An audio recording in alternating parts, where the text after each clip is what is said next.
Let's see आपके person की life में जो भी एक स्पेसिफिक समवन है उनके दरमियान में क्या चल रहा है, आपके पर्सन और थर्ड पार्टी के दरमियान क्या चल रहा है। Addictions, codependent, obsession, restrain, possession, control, emotional block. मुझे लगता है कि आपके पर्सन और जो भी स्पेसिफिक समवन है जो उनकी लाइफ में है, ये बहुत ही कोडिपेंडेंट काइंड ऑफ रिलेशनशिप है। यहाँ पर बहुत ज़्यादा अटैचमेंट है, एडिक्शन है, ऑब्सेशन है इस कनेक्शन में। और मुझे लगता है कि काफ़ी ज़्यादा कंट्रोलिंग है ये दोनों एक दूसरे को लेकर। और मुझे लगता है कि इनका एक अनहेल्दी रिलेशनशिप है। लेट्स सी कि और क्या चल रहा है इन दोनों के बीच में। डेफिनेटली एक प्यार मोहब्बत का गिव एंड टेक डेफिनेटली है, लेकिन एट द सेम टाइम बहुत ही इट सीम्स लाइक कि जैसे एक ऑब्सेशन और ऐसा लग रहा है कि ऑन एंड ऑफ सिचुएशन है इन दोनों के दरमियान में। कभी ये दोनों एक दूसरे को लेकर बहुत ज़्यादा एक्साइटेड होते हैं, बहुत ज़्यादा पैशनेट होते हैं, बहुत ज़्यादा लविंग होते हैं, बहुत ज़्यादा लाइक चीज़ों को एक्सप्लोर करना चाहते हैं। और कभी कभी इनका रिलेशनशिप इनके लिए ही टॉक्सिक हो जाता है। जो इनका प्यार है एक दूसरे को लेकर या एक दूसरे को लेकर कंट्रोल करना है, वो इस रिलेशनशिप को कहीं ना कहीं थोड़ा ख़राब करता है। आपके पर्सन या आपके पर्सन के साथ जो थर्ड पार्टी है उन दोनों के दरमियान में कुछ इमोशनल ब्लॉकेजेस की वजह से रिलेशनशिप जो है वो ऑन एंड ऑफ जैसा है, कभी सही होता है, कभी ख़राब हो जाता है। लेट्स सी कि और क्या चल रहा है उन दोनों के बीच में। अच्छा, ऐसा लग रहा है कि इनका रिलेशनशिप काफ़ी हद तक अनहेल्दी था और स्लोली बट श्योरली जैसे चीज़ें बेटर हो रही हैं। हो सकता है कि इनिशियली एक एक बहुत ही ज़्यादा पोजेसिवनेस थी इस कनेक्शन में उन दोनों को एक दूसरे को लेकर, लेकिन अब ऐसा ऐसा चीज़ें थोड़ी स्लो डाउन हो रही हैं, थोड़ा स्टेबिलिटी की तरफ जा रही हैं। ऐसा लग रहा है कि जैसे पहले ये रिलेशनशिप बहुत ज़्यादा इमोशनल ब्लॉकेजेस की वजह से इफेक्ट हो रहा था, लेकिन अब शायद उन दोनों के दरमियान में अंडरस्टैंडिंग जैसे जैसे बढ़ रही है, उनका कनेक्शन एक दूसरे के साथ स्ट्रेंथन अप हो रहा है। So third party definitely getting stronger है। ऐसा लग रहा है कि वो थर्ड पार्टी के साथ काफ़ी खुश लग रहे हैं। लेकिन एट द सेम टाइम मुझे लगता है कि जो थर्ड पार्टी है वो आपके पर्सन को बहुत ज़्यादा कंट्रोल करती है स्टिल।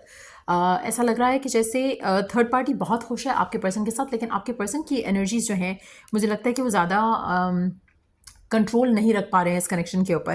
क्योंकि कहीं ना कहीं अगर इसमें जो फीमेल है, चाहे वो आपका आपका पार्टनर है या फिर उसका पार्टनर है, मुझे लगता है कि वो जो फीमेल है वो काफ़ी हद तक यहाँ पर कंट्रोलिंग है मैस्कुलिन से कंपैरेटिवली। तो ऐसा लग रहा है कि इस वजह से जो फेमिनिन एनर्जी है वो काफ़ी कंट्रोलिंग है over the masculine. So definitely एक इनिशियली मुझे लगता है कि काफ़ी ऑब्सेसिव किस्म का रिलेशनशिप था, लेकिन स्लोली एंड श्योरली चीज़ें बेहतर हो रही हैं। लेकिन स्टिल जो मैस्कुलिन है उसका कंट्रोल नहीं है इस पूरे कनेक्शन में। जो फेमिनिन है वो बहुत ज़्यादा कंट्रोलिंग है, बहुत ज़्यादा मैनिपुलेटिव है, और उसकी वजह से ये रिलेशनशिप आगे जा रहा है। बहुत ज़्यादा कंट्रोल करके चीज़ों को रख रही है। आप में से कुछ लोगों के लिए थर्ड पार्टी का ने ब्लैक मैजिक भी किया हो सकता है। मुझे लगता है कि ये जो रिलेशनशिप है, जैसे मैंने शुरू में एक बात कही कि ऐसा लग रहा है कि बहुत ही अनहेल्दी रिलेशनशिप है। ऑन एंड ऑफ वाली सिचुएशन हो सकती है कि कभी कुछ दिन बहुत अच्छे हैं, कुछ दिन बहुत ज़्यादा एनॉइंग है। तो कुछ इस तरह का लग रहा है जैसे आपके पर्सन जो है वो इस रिलेशनशिप में खुश नहीं है और ना ही होंगे, क्योंकि जो कंट्रोल ये अपने रिलेशनशिप में शायद आपके साथ रखते थे वो कंट्रोल उनको उस रिलेशनशिप में नहीं मिल रहा। जो फेमिनिन है वहाँ पर जिस भी पर्सन के साथ हैं ये ऐसा लग रहा है कि फेमिनिन काफ़ी कंट्रोलिंग है। सो अगर आपकी पर्सन काफ़ी कंट्रोलिंग है तो मुझे लगता है कि दूसरा पर्सन इतना खुश नहीं होगा इसके साथ। और अगर आपका पर्सन मैस्कुलिन है और वो फेमिनिन से डील कर रहा है, तो मैस्कुलिन जो है वो अगर कंट्रोल क्योंकि नहीं है उसके हाथ में, तो बहुत ज़्यादा एक इरिटेटेड एनर्जी के साथ है इस कनेक्शन में। लेकिन एट द सेम टाइम क्योंकि उसको इंटरेस्ट है इस पर्सन में, तो कहीं ना कहीं इनका ऑन एंड ऑफ झगड़ा जो है वो होता रहेगा और हो रहा है। और स्टिल मुझे लगता है कि यहाँ पे प्यार भी है, यहाँ पर एक अफेक्शन भी है, but at the same time एक इनसिक्योरिटी या अग्रेशन भी दिख रहा है, चाहे वो मैस्कुलिन की तरफ से है, फेमिनिन की तरफ से। क्योंकि जनरल रीडिंग है तो इसमें अगर हम जेंडर को साइड पे रखें तो ज़्यादा बेटर है। लेकिन ऐसा लग रहा है कि दोनों के दरमियान में कुछ ऐसा है जहाँ पर एक पर्सन जो है वो बहुत डोमिनेंट है, दूसरा पर्सन जो है वो इतना डोमिनेंट नहीं है, और रिलेशनशिप जो है वो काफ़ी हद तक इन्फ्लुएंस होता है क्योंकि दूसरा पर्सन बिल्कुल अपने आप को होपलेस फील करता है। एक जो स्टेप वो लेना चाह रहा है शायद वो अपनी ज़िंदगी में ले नहीं पाता है। उसको लगता है है कि दूसरा पर्सन कुछ भी नहीं बताता उसको, तो कुछ इस तरह की एनर्जी लग रही है। और मुझे ऐसा लग रहा है कि अगर आपका पर्सन आपके साथ ऐसा था तो उसको उसका कामिक रिवॉर्ड मिल रहा है थर्ड पार्टी के साथ। और अगर ऐसा है तो ये पर्सन बहुत ज़्यादा कंट्रोल करेगा आपके पर्सन को। और लेट्स सी कि आने वाले टाइम में इन दोनों के रिलेशनशिप का क्या बनेगा। आने वाले टाइम में दोनों कार्ड्स देख लेते हैं, हीलिंग हार्ट और क्यूपिड्स एरो। आप में से कुछ लोगों के लिए मुझे लगता है कि जो कनेक्शन है थर्ड पार्टी के साथ, इसका हो सकता है कि कनेक्शन ख़त्म हो जाए, उसके बाद ये दोबारा आपके पास आए with a surprise to offer. इसलिए मुझे लग रहा है कि जैसे एक टॉक्सिसिटी है इस कनेक्शन में थर्ड पार्टी और इसके दरम्यान में, वो जो टॉक्सिसिटी है वो अगेन एडिक्शन का कार्ड भी है, एब्यूसिव रिलेशनशिप भी है। तो मुझे लगता है कि आने वाले टाइम में हो सकता है इनका ब्रेकअप हो जाए। लेकिन यहाँ पर जो पर्सन है बहुत ज़्यादा मैनिपुलेटिव है, तो लेट्स सी कि ये पर्सन उसको जाने देगी आराम से या जाने देगा आराम से, जो भी थर्ड पार्टी है। हायर कमिटमेंट डिमांड करेगा, मुझे लगता है पार्टनरशिप यूनियन डिमांड करेगा। हो सकता है एंगेजमेंट भी कर ली हो इस इंसान के साथ।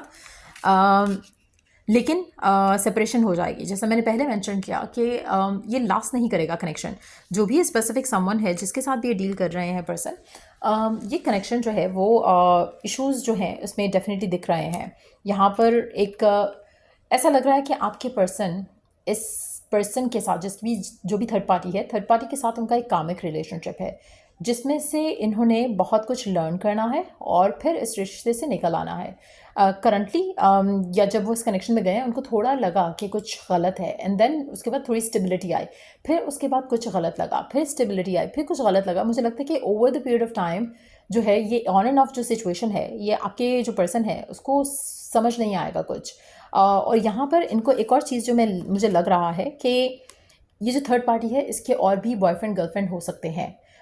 ये भी पॉसिबिलिटी है कि जब इसको ये पता चलेगा तो ये पर्सन उस इंसान को छोड़ देगा और आपके पास आएगा। तो कहीं ना कहीं एक ऐसी सिचुएशन डेवलप हो सकती है यहाँ पर थर्ड पार्टी और आपके पर्सन के दरम्यान में, जहाँ पर उसके बाकी अफेयर्स जो हैं वो रिवील हों और उसके बाद इस इंसान को रियलाइज़ हो कि यार मैं कहाँ फंसा हुआ था और मैं क्या कर रहा था अपनी ज़िंदगी के साथ। सो वो चीज़ इसको आपके पास दोबारा लेकर आ सकती है। मुझे लगता है कि टू बी ऑनेस्ट ऐसा लग रहा है कि ये रिलेशनशिप बहुत जल्दी जल्दी आगे गया होगा इन दोनों के दरम्यान में। एक पोजेसिवनेस, पैशन जो एक न्यू रोमांस में होती है। हो सकता है कि आपका कनेक्शन में थोड़ा अक्सर जब आप किसी दूसरे रिलेशनशिप में जाते हो एक के होते हुए, तो उसमें यही होता है कि आपकी करंट रिलेशनशिप में वो एक्साइटमेंट ख़त्म हो जाती है। तो कोशिश करो कि आप अपनी एक्साइटमेंट अपने रिलेशनशिप बना कर रखो, क्योंकि मुझे लग रहा है कि इस इंसान ने थर्ड पार्टी के साथ बहुत जल्दी कुछ कमिटमेंट्स कर दी थी, लेकिन बाद में उस कमिटमेंट्स का जो है वो उसको रियलाइज़ होगा कि ये this is not what I want. तो कहीं ना कहीं वो रियलाइजेशन के बाद ये पर्सन आपके पास वापस आएगा। सो ये रीडिंग आप लोगों की, अगर आपको इस रीडिंग से हेल्प मिला हो, गाइडेंस मिली हो, तो लाइक शेयर सब्सक्राइब जरूर करो। चलिए द नेक्स्ट रीडिंग आप लोगों के लिए, टेक केयर, बाय।